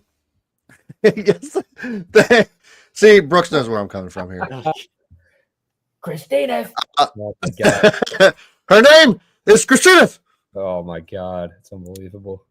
All right, so we will be doing some calls here. I'll put them in. So if you guys are channel members of the group, we certainly would appreciate it if you would be a channel member. Everything that our channel members contribute to the show goes back into the show. So we certainly would appreciate if you guys are that. If you are a channel member, so If you don't know what that means, hit that join button next to subscribe. You can become a part of the show. So you can call in, join the show. We'd love to have you guys give your takes on tonight's game. That will be happening very soon. I'll be putting that link in the chat. If you aren't a part of the crew, you're not a part of the ship. Kevin? Gator don't play no shit. No, that is not Happy Gilmore. No, God. Well, I was looking at what Brooks said with Gator. Part of the ship, part of the crew. Unbelievable. Anyways, it's Pirates of the Caribbean, you fucks. Again. Yeah, I know what you were doing. Anyhow, look, we're going to be bringing on some fans of the show, and we'll do that very soon. If you guys want to call in, you got to be a channel member. Hit that join button next to subscribe to do so. We'd love to have you guys on and cheer on those Ravens or Bills. Hey, if you're a Bills fan, come on the show. Let us know why the Bills are going to win. Yeah, I guess. Yeah, you can try to convince us. Yeah, you could try. It won't work, but you could try. Nevertheless, let's see here. Rip has not texted me back. I think Rip is a puddle. Rip might be out of commission. He's seeing double phones right now, so it's completely understandable. And you know what? I hope he is. I hope he's enjoying the time. The boy, he's hopping in an old StreamYard room waiting for us to bring him in. He's just waiting in there. Yeah. That would be hilarious. He's just like, he's on a Zoom call right now. Yeah, that would be something. He's looking at I don't know what he's doing. Look, the content we did get though, we saw that football beach ball that they're gonna try to pass around the stadium. Yeah. And yeah. You know, I see a lot of people doing do you know the bowling ball thing in Buffalo where you take the shot out of the bowling ball? No. And then you drop it and you blow. I think it's like a horn or something. Like there are a bunch of videos of people doing that. So even I've seen some Ravens fans do it too. That's a big Buffalo thing. But I will be disappointed if we don't get a wild Ryan Ripken through a table. That's what I was hoping we'd get today. I don't think we're gonna do it. We better. He's too big of a coward to go through a table. I think if you put any of us except Brad, because he has children to worry about, we're gonna definitely do it. But Rip is he's just kind of soft. He's really not a locker room guy, and clip this, clip it. He wouldn't last in a locker room. That's just all I gotta say. Can't go through a table. How can you last in a locker room? So yeah. Wow, that's bold. I hope you're enjoying this, Rocco, because it'll probably be the last show you hop on with us. He can't even defend himself. It's sad. I would go through a table right now if I could. I would too. Yeah. I would too. Zach, I think you should set up a table under that balcony. Actually, that would be Zach's snow table content would be electric. Yeah, if we had any sort of table here, I probably would. Here's what we should do. Whatever table, my folding table. Whatever table you have, move it to directly under that balcony thing, and then jump over. Yeah. Or just do you have are there air mattresses? No, I've been sleeping on a couch. Okay, bring the couch over. Just slide that thing over, and then just do a little, shoulder into the couch. Shoulder over top. There you go. So, yes, and I know a lot of people are talking about Zay, guys, and I do have the 4 hats. So I know we talked about it a little bit earlier, but there have been multiple clips of him. There's not been a call yet on Zay. I see the comment here. No call on Zay yet. Obviously, we'll know in about 30 minutes. Inactives come out, hour and a half before game time. So we will know in about 30 minutes. My prediction, and maybe we can go around and see if we're all on the same page here, is that Zay doesn't play in this game. I think it'd be awesome if he did, but I just think they're going to try to play it safe and try to bring him back for next week. So I'm going to say no. Playing. Rocco, you with Zach and I, no? I don't think he's going to play. No. And I think it'd be, if – I don't know, man. I'd love to see him play, but if he's not 100%, why would you even risk him? If there's a chance that you win this game, you can play next week. There's still a lot of football left to be played, and you're able to dominate your division rival without Zay Flowers. Just stick to the game plan, and I think they'll be fine without him this week too. Yeah. Do we want to actually? I went on the Purple Rain podcast with Simply and Sutton on Thursday, and they had us give bold predictions. It was Sam and Joku and I. We were together on that, and we all gave bold predictions. You guys want to go around? I'll give mine last because Okay. I want to save it. So, Rocker, you want to go first? Your a bold prediction for tonight? Bold prediction? No, I'll let Zach go. I'm going to think of mine. Rocker needs some time to think about it. Zach, you got one? I don't know how bold it is. I'm going to say Lamar Jackson runs in 2 touchdowns. Yeah, that would be on the game script if they're just running the ball. And look, if they're going to stop Derrick Henry, right? Yeah, like I think they sell out for Derrick Henry. I think it could be a very big game for Lamar on the ground. Yeah, I like that one. Rocker, you have time? You got one? I'm thinking here, Kevin. All right, I'll let you have the last. I'll go next to give you some more time because mine is very bold. That's why I wanted to go last. Like mine is crazy. Tez Walker anytime touchdown. Wow. I was gonna say that, but I was like, okay. Now it's bold for a couple reasons. One, because this is going to be a smash mouth run game. Like we all just know that's what it's going to be. But there could be a snap or two for Tez. Who knows? It could be. So I'm going to go Tez Walker, and you could probably make some money over on your preferred gambling site if you went with that, if it does happen. I was going to go with the receiver as well, Kevin, but it's Nelson Aguilar anytime touchdown. So man.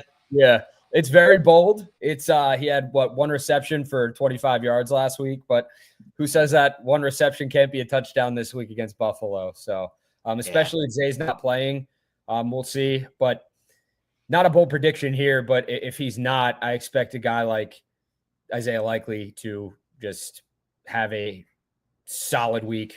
Likely's the guy who has to. Likely is a guy who has to have a big week. He is the replacement for Zay. Are we going to see a Isaiah Likely, like another big moment out of him? Because it was like last week it was this stiff arm. This week, let's see like a one-handed grab for a touchdown.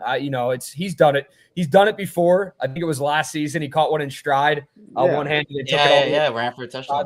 Let's see a one-handed catch by Isaiah Likely. Not a bold prediction, but who says that can't happen and screws a touchdown?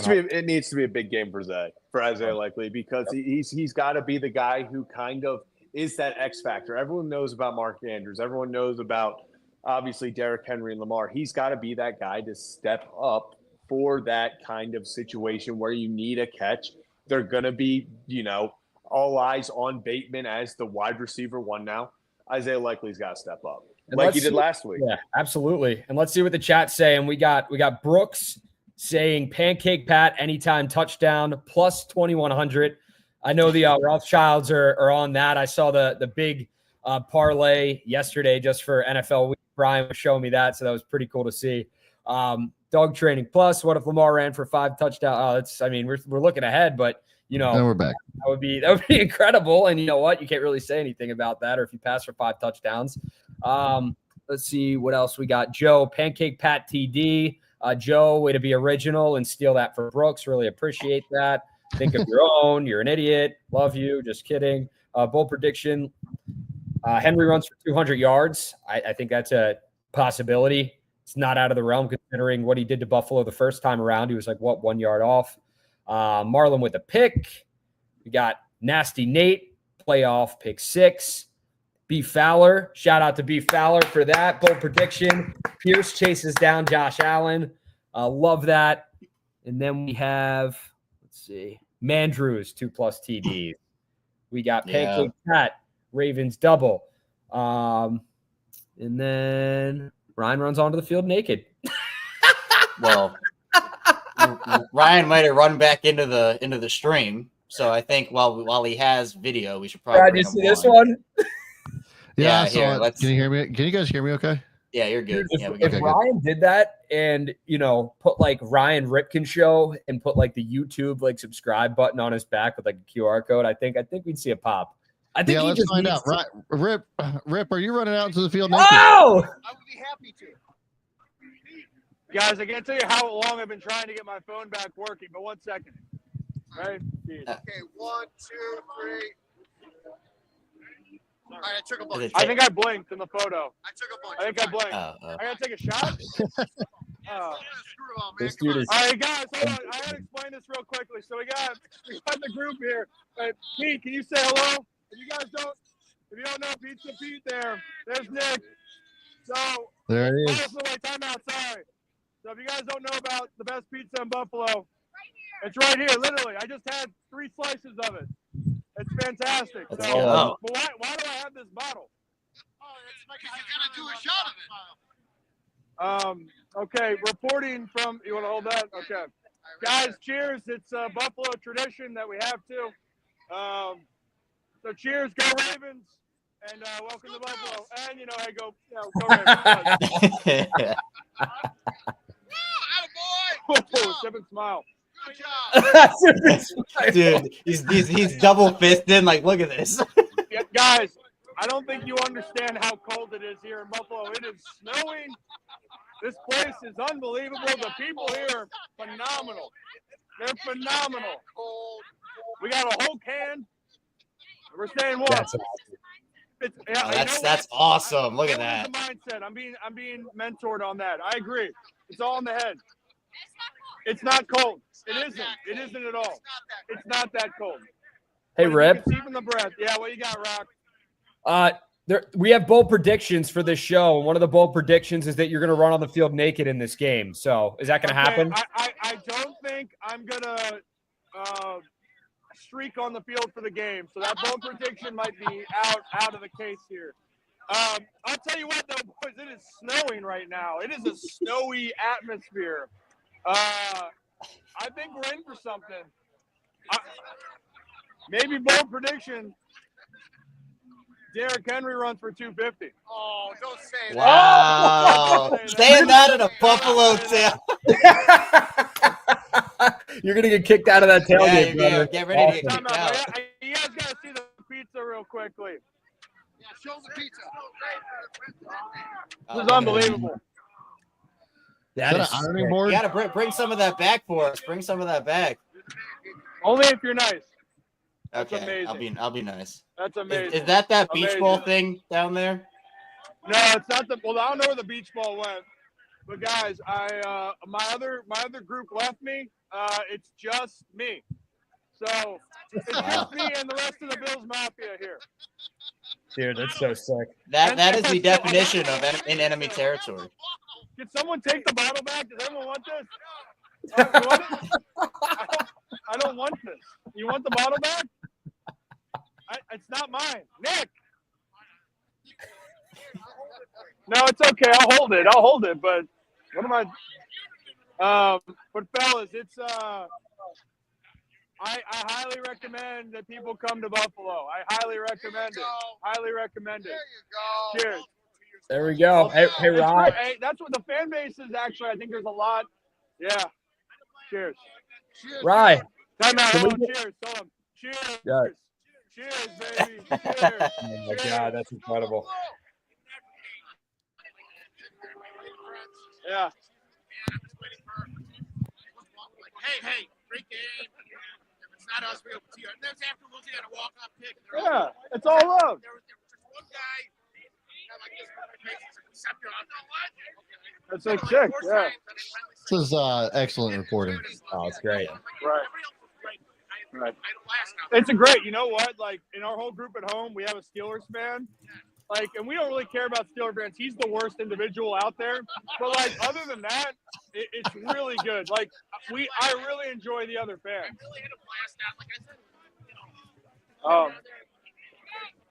Hey, Jackass. Yeah, Rock, I hear you. Good. How about you put some of these guys on and have them talk about their team that the Ravens are playing today? We'd love some behind enemy lines content right here. I'm trying to take a bowling ball shot. How do I take a bowling That's what ball I was shot? saying. That's what I was talking about. I want to see you do one. No, but I mean, we'll take. I'll take a. No, I don't want to cut. I'm not going to cut the line. I want to just. No, I'm not going to do it. I'm not going to do it. I'm going to just hold this bottle that I don't need to hold. And. Hey, the bowling ball is a rite of passage. It is a rite of passage. pass the bottle around. Do you sell Pizza Pete hats? Oh, You should. you should sell Pizza Pete hats. You should. I'm serious. Check out here, right for a second. So, Pete, this is our group back home in Baltimore. So, that's Pete. So, how long have you been What's doing up, this, Pete? by the way? 30 years. 30 years in Buffalo. Wow. I'm 31. 31. Don't see my hairline, Pete. It's tough. It's tough. But in general here, just for everyone that's back home, because my group doesn't want to believe it. What's something that makes it so special here in Buffalo? That we accept all fans, Bills fans and our opponents, and we treat them the same. Yeah, it's phenomenal. And also, what is there any secret with the pizza? Or you're not allowed to say it? I can't reveal my. Don't reveal your secrets. Whatever you're doing, I gotta say it was the best pizza I've had here, by far. By far. Can I have it? Oh yeah. There you go.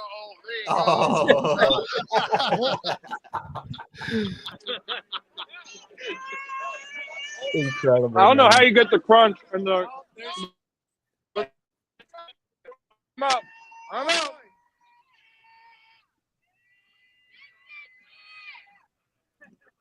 That's a heck of a still. Yeah, that's quite a shot. Oh, here we go. I think they're just chilling. Yeah, Nick. I don't know if you guys can hear some of the commentary. Oh yeah, it's loud and clear.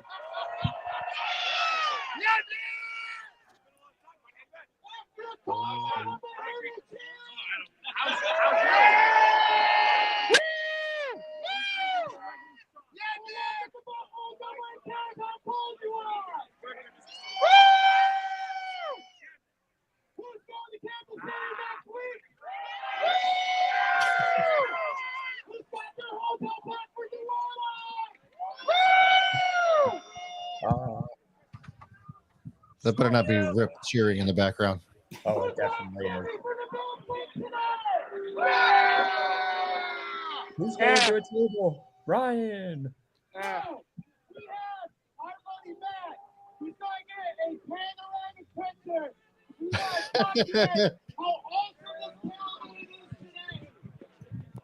It's pretty amazing.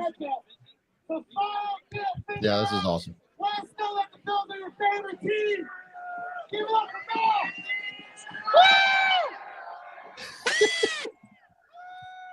Hey, Rip, we do have some callers waiting for us. If you want to hang on for that or not. Oh my God! Ryan's having a time of his life. This is incredible. Yeah, it's great, and it's I love the atmosphere, man.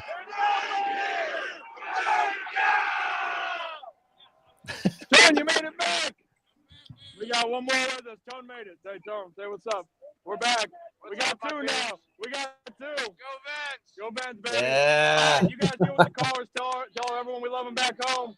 We're to keep doing our thing. All right. Sounds All good. right, Have yeah. fun, guys. Enjoy. All right, Rip, enjoy it. Yeah. Unbelievable. Okay. Yeah. That's enough. Of Rip. That was, Look at the joy on his face. Look how much money he's see, having. man. It's like two Ravens fans in a sea of Bills fans, but pretty electric tailgate right there. So Yeah. I think it's a good time to start bringing in the callers. So Steve, you there?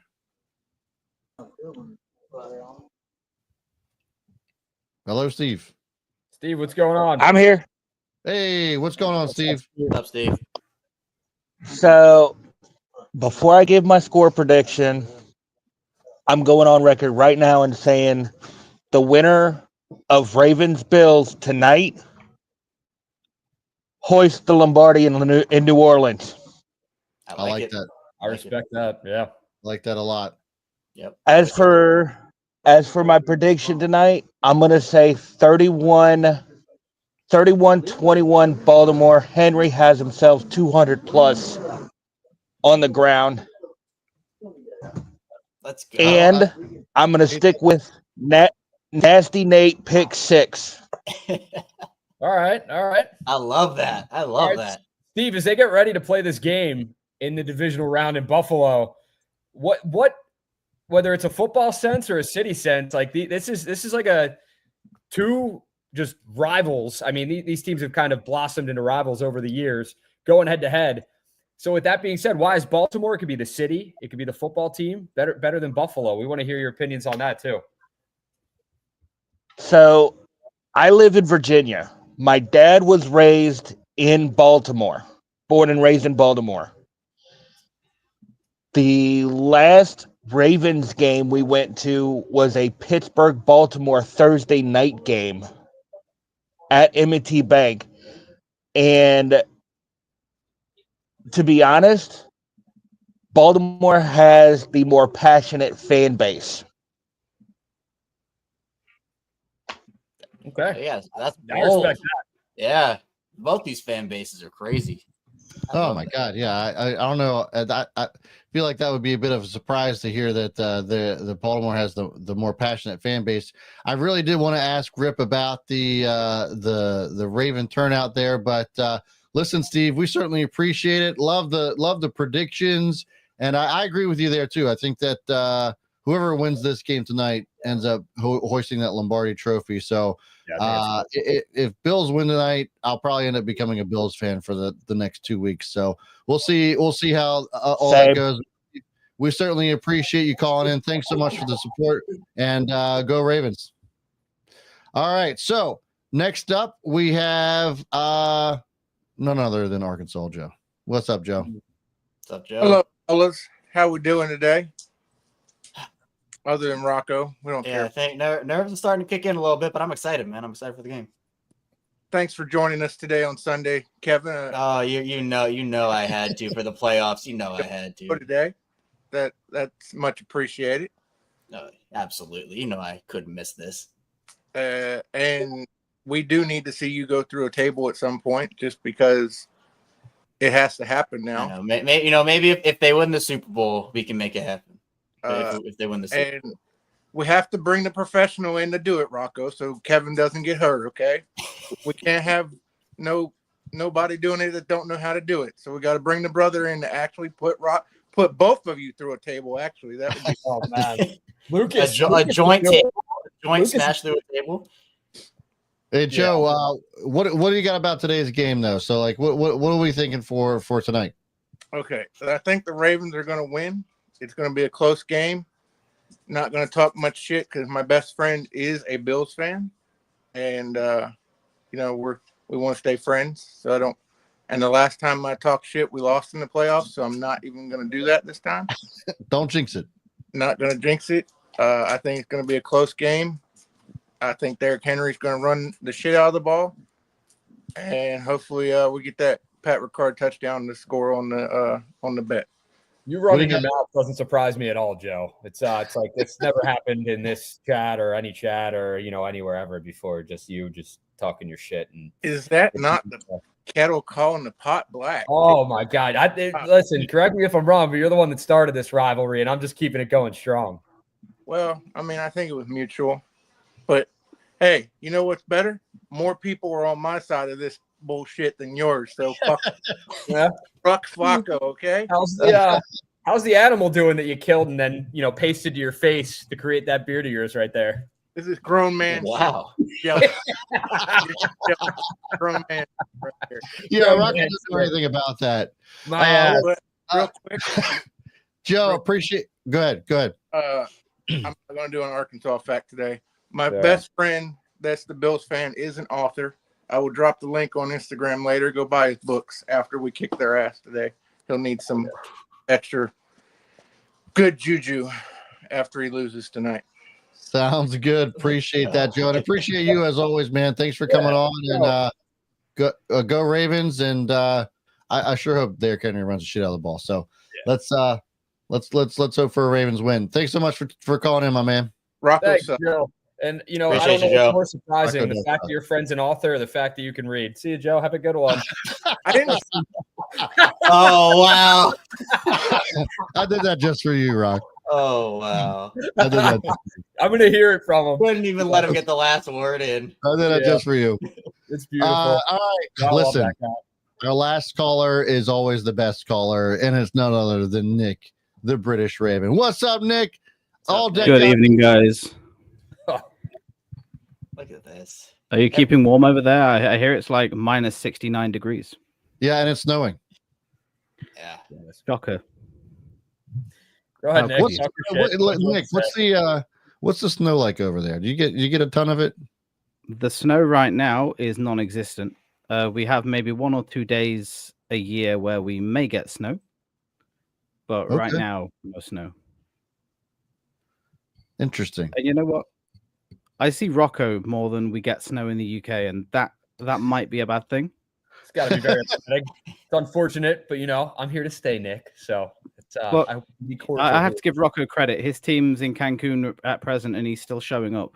Oh my God, unbelievable! He wouldn't put on the Ravens shirt, so that's a disappointment. I'm not. Listen, again, I'm not putting on a Ravens shirt or apparel or anything. I will hold it up and shout out my guys over the Chaucer, but it's just simply not going to happen. You guys don't want that. I don't want that. And the last thing I need is pictures that you idiots are going to take and put on social media. Like it's just not happening. Yeah, quite frankly, I respect that from Rocco. I mean, if I was a Ravens fan, then not a chance at hell I'm putting anything Pittsburgh related on.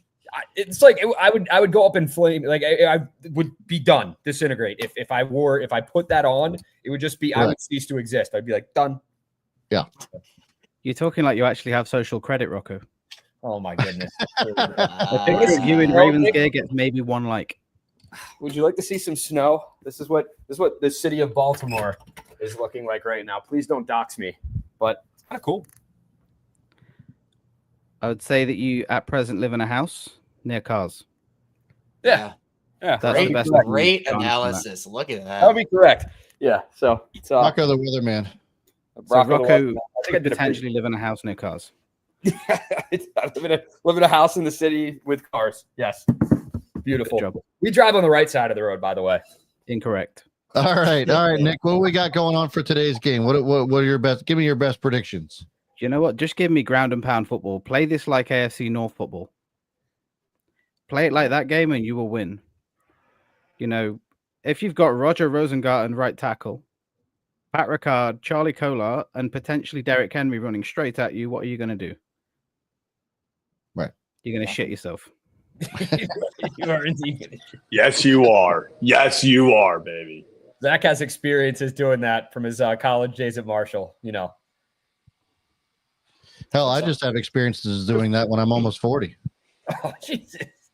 Unfortunately, life gets you that way, especially like as soon as you hit 30, that's when life starts going downhill. Especially on game day where the nerves are starting to really get to your bowels. Oh, jeez. Come on, Nick. That is for damn sure. So what are we thinking?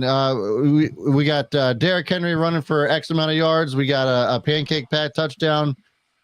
What do you got? I mean, it has to be a pancake pat touchdown, right? I mean, I would love to see him actually make that end zone, not because I've got money on it, but because I'd just like to see the comedy behind it. It's always great. It's always great. It is. In this type of game, it'd be incredible. Yeah. Oh, for sure. There are so many fans just in the flock that are pulling for that to happen, or have placed money on it, or said like, if this happens, I'm going to lose my shit. Like it's one of those things that if it does happen, it's going to be not only memeable, but it's going to be incredible. Absolutely. I mean, I've been pulling for my Pokemon Go buddy to score a touchdown for so long. Me and Pat Ricard are about 14 days away from being ultra friends. So there you go. I like this comment from Jake that says Nick Moore only sees the field for PATs. Hopefully a lot of them. No punts today.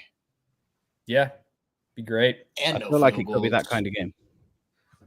Could be. I could be, especially if the Ravens end up taking a lot of the end up winning the time of possession game, which is very likely with the run game that they have. So I'm here for it. That's for sure. Nick, I certainly appreciate you calling in, my man. This is going to be an incredible game, I think. I'm looking at the Rams Eagles game, and this game is also absolutely incredible. Still only 10-13 in the third. I think that this is going to be some pretty smash mouth football with the Ravens, and yeah, man, I'm loving that Pat Ricard touchdown for sure. Absolutely, we need to see it.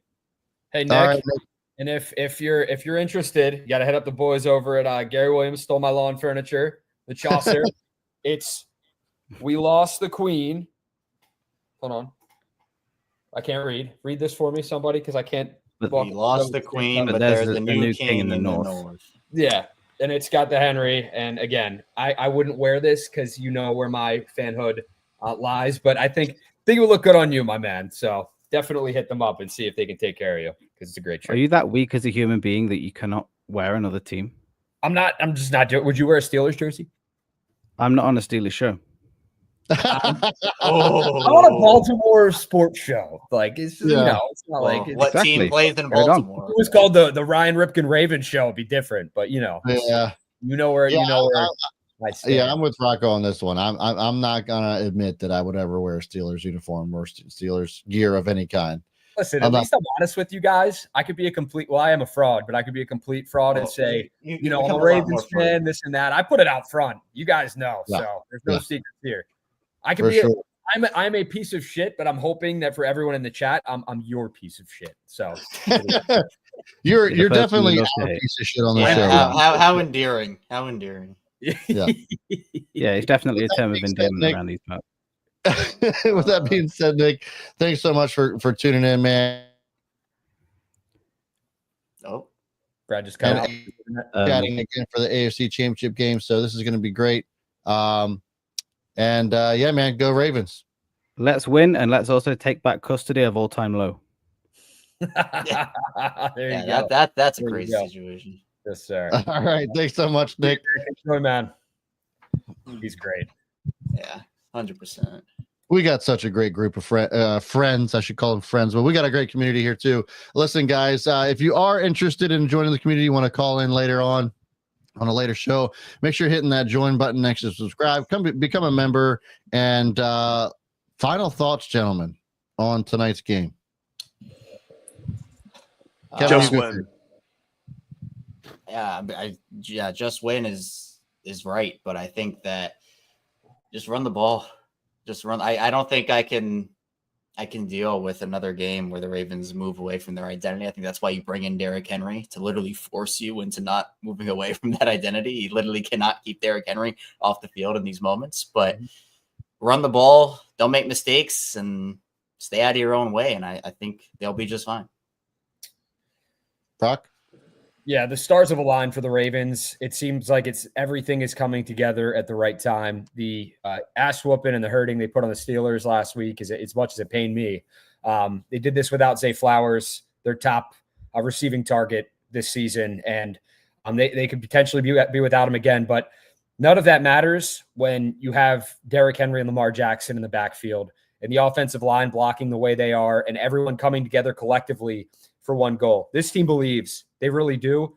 But the good thing is they're not satisfied. If this was a team that was, okay, they only made it to the wild card round last year and lost in the wild card round, or just lost in the divisional round, I'd probably have some concerns. This team has been there with this core group. They've been to that stage, and they're striving to get back there and take it a step even further. It's hard to do in the NFL because you have such a small window with what you have. Coaches come and go. Players come and go. This group right now, though, they're set up for success. So I'm expecting nothing less in this game against the Bills. Hostile environment, hostile territory, and for them to just run the hell out of the ball, and for Derrick Henry to take matters into his own hands when he has to. There you go, Zach. If not now, when? That's all I'm going to say. If not now, when? Like you said, Rocco, you don't have much opportunity. You don't have years and years of opportunity, time after time. You don't know when you're going to get back. You don't know when you're going to be this healthy, minus Zay. Heading into a playoff game, you don't know when you're going to feel this good about the weapons you have, about the way your quarterback is playing.